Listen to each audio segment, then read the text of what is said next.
Pane vanhu vatanga futi kunetsa Minnie Baloyi nenyaya yevana vaMary. Let me just read what Minnie posted. And this is how I spend the New Year's Day with my family. Family to me means my biological relatives, extended family, my stepchildren and grandchildren, which I normally don't refer as step. My security details, those who assist me from the government side wherever I go. My house helpers, my former students, the list is endless. To me, we are all equal in the eyes of the Lord. Ndimini statement irakaitaura pa New Year's Day, and I think vanga vari kuDubai if I'm not mistaken, ndokwavakaenda. Ndofunga akaenda nevanhu vese ivavo vavataura, because pambangori nevanhu vakawanda vaangainavo, vanhu vakuru kana kuti ndo marelatives maextended mamwe here magrandchildren, because pamba ine vana futi, pamba ine vana vaMary nevana vake nevana ameno vazukuru and the likes, munhu wese anga aripo ipapo. And then someone anonzi Elma Tadzingwa felt the need of commenting on this.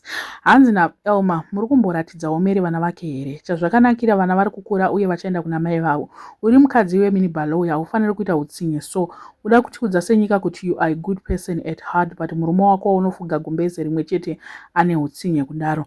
The good thing is uri mukadziwo, and soon and very soon the tables will turn. Hakuna akavimba nemurume akasanyadziswa. Nemaitiro emurume wako, the real him, takazviona pana Mary, and it's so sad kuti that's the same man you fell for.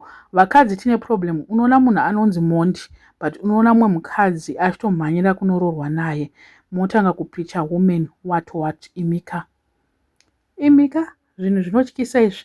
Vamwe havadzidze. After Olinda's story, someone has the guts to challenge mukadzi waGeneral.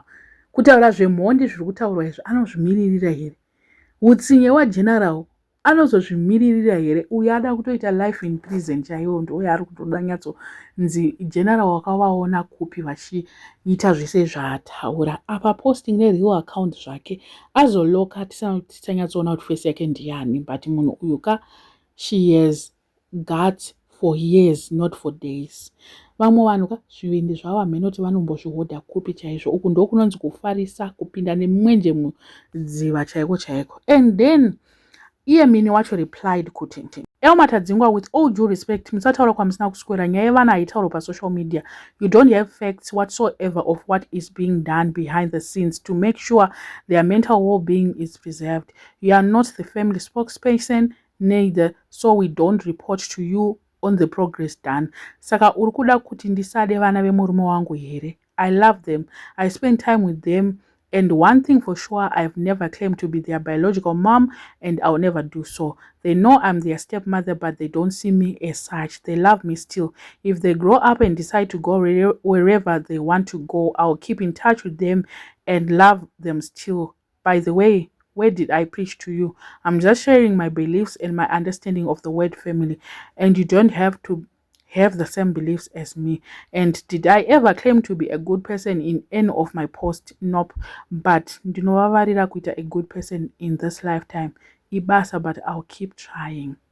Aya agona zvake kupindura zvakanaka. And this is not the first time. Pese paingoudzwa nezvaMary, vanhu vakawanda vakamubvirira vachitaura chita sei, and she would just brush it off.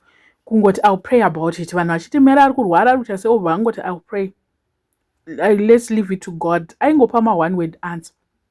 Nhasi akabva anyatsoti let me just teach this person kuti zvekutaura izvi kwausina kuswera, you don't do that. Unotaurawo zvinhu zvauine evidence neproof kuti chii chiri kuitika kuseri uko. What if this Elma person is a relative to Mary? What if, I don't know hangu, kana kuti ghost account raMary rine mafollowers and the like. I don't know about Elma uyu kuti ari kubva nekupi achienda nekupi. I just hope she's not here, otherwise panomuperera.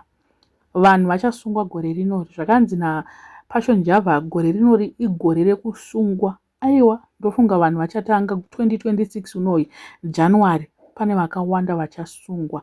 Ndo vanoti vaya my phone my data ndotaura zvandinoda, ana Elma ava ndo character idzodzi dzandotoona. Pamwe pacho panodawo kumboti munhu uite maboundaries. I don't really know what will happen, but all the best. Itawo munhu anoti ukuku zvimwe ngandiregei kutaura. We are becoming too comfortable by social media, and zvimwe zvacho it's not even necessary.